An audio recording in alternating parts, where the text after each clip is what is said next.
Hello everyone, আসসালামু আলাইকুম and welcome back to my channel. সবাই কেমন আছেন? হোপ আপনারা সবাই ভালো আছেন। আচ্ছা, আপনাদের কখনো কোনো কাজ শুরুর আগে, নতুন কোনো কাজ এবং প্রত্যেকবার কোনো শুরুর আগে কোনো অস্বস্তি হয়, অ্যাংজাইটি আসে?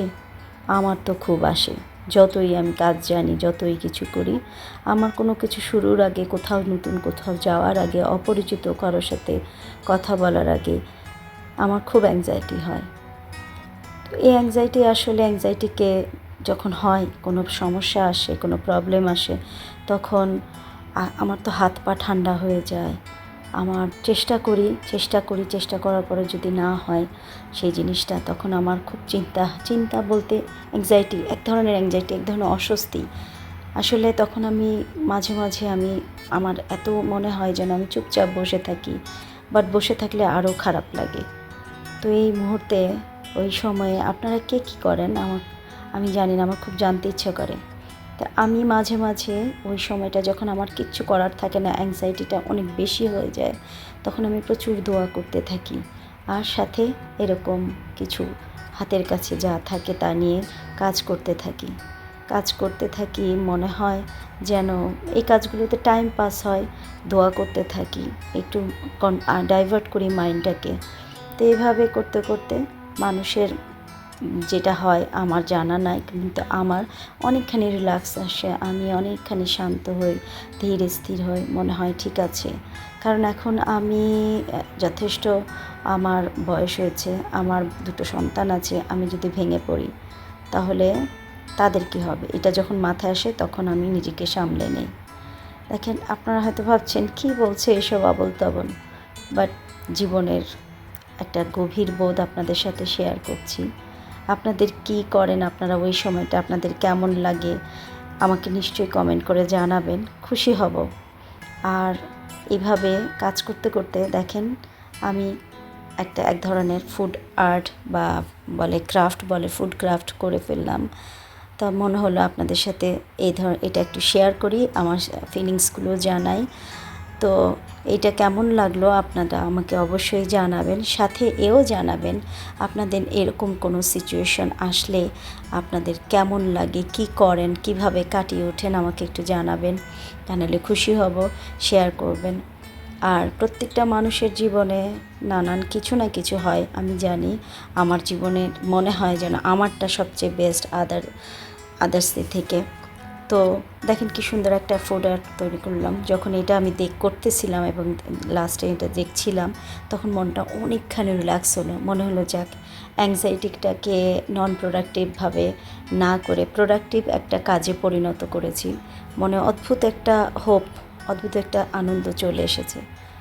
আর আস্তে আস্তে মানুষের মনের মধ্যে আসলে এভাবে এক্সপিরিয়েন্স গ্যাদার করে। সব এক্সপিরিয়েন্স তো প্রত্যক্ষ হয় না, ডাইরেক্ট অ্যাক্টিভেশনের মাধ্যমে হয় না, পার্টিসিপেশনের মাধ্যমে হয় না। কিছু রিয়েলাইজেশন আসে ইমাজিনেশন, কোনো কাজের মাধ্যমে, যেমন নিজের সম্পূর্ণটা নিজের উপর দিয়ে। তো আমার মাঝে মাঝে মনে হয় আসলে অ্যাংজাইটিটাকে আমরা যদি ধরে বসে না থাকি এবং সেই সময় যদি একদম হাত পা গুটিয়ে বসে থাকি, তাহলে অ্যাংজাইটিটা আরও নিজের মধ্যে চলে আসে এবং আরও সেটা ভালো হওয়ার চেয়ে ক্ষতিই হয়, কোনো প্রবলেম সলিউশন আসে না। তো এইভাবে যদি কোনো না কোনো কাজের মাধ্যমে নিজেকে কাজে লাগানো যায়, ওই সময়টাতে ব্যস্ত রাখা যায়, তাহলে অ্যাংজাইটিটাও দূর হয়, প্রোডাক্টিভ কোনো কাজও হয়, এবং যে প্রবলেম আছে সে প্রবলেমটা দূর হবেই হবে। কারণ প্রত্যেকটা প্রবলেমের সলিউশন আল্লাহ সুবহানাহু ওয়া তাআলা দিয়ে রেখেছেন। শুধু দরকার নিজের অ্যাক্টিভ চিন্তা, সঠিক ডাইরেকশন এবং সেই অনুযায়ী কাজ করা, আর বাকিটা সম্পূর্ণ তো আল্লাহ সুবহানাহু ওয়া তাআলা জানেন। আর এভাবে মানুষের মনের মধ্যে যে কত রকমের চিন্তা কাজ করে আমার জানা নেই। আমার মনের মধ্যে একটা সময়ে 5 মিনিটের মধ্যে 500 ধরনের চিন্তা কাজ করে। এগুলো থেকে বাঁচার জন্য সত্যিই প্রত্যেকটা মানুষকে প্রোডাক্টিভ কাজের মধ্যে ব্যস্ত থাকা উচিত আমার কাছে মনে হয়। কারণ আমি এতে অনেক রিলিফ ফিল করি কারণ প্রত্যেকটা সময় এসব কাজের অ্যাংজাইটি বা কোনো ডিপ্রেশন বলবো না, কারণ এরকম কাজ করতে থাকলে কখনো কারো ডিপ্রেশন আসে না। যেহেতু কাজের মধ্যে থাকি, তাহলে এই অ্যাংজাইটিটাকে প্রোডাক্টিভ কাজে পরিণত হয়, তখন সেখানে অ্যাংজাইটিটা একটা ভালো কাজেই যায়, ওটা আর ক্ষতি করতে পারে না। তো হোপ আমি অনেক কথা শেয়ার করলাম, আপনাদের ভালো লাগবে। আপনাদের সুচিন্তিত মতামত আমাকে কমেন্ট করে জানালে খুবই খুশি হব, যে আপনাদের কি করেন আপনারা ওই সময়টাতে। এবং আমার এই আর্ট ওয়ার্কটা, এই ফুড ক্রাফটটা কেমন লাগলো এটা নিয়ে জানাবেন আমার কেমন হয়েছে।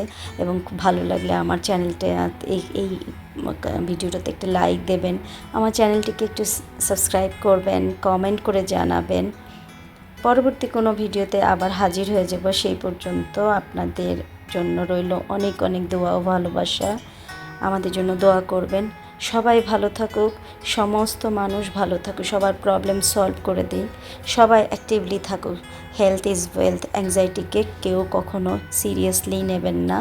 অ্যাংজাইটিকে নন প্রোডাক্টিভে পরিণত করে আরও ড্রাস্টিক্যালি খারাপ পথে নিয়ে যাবেন না।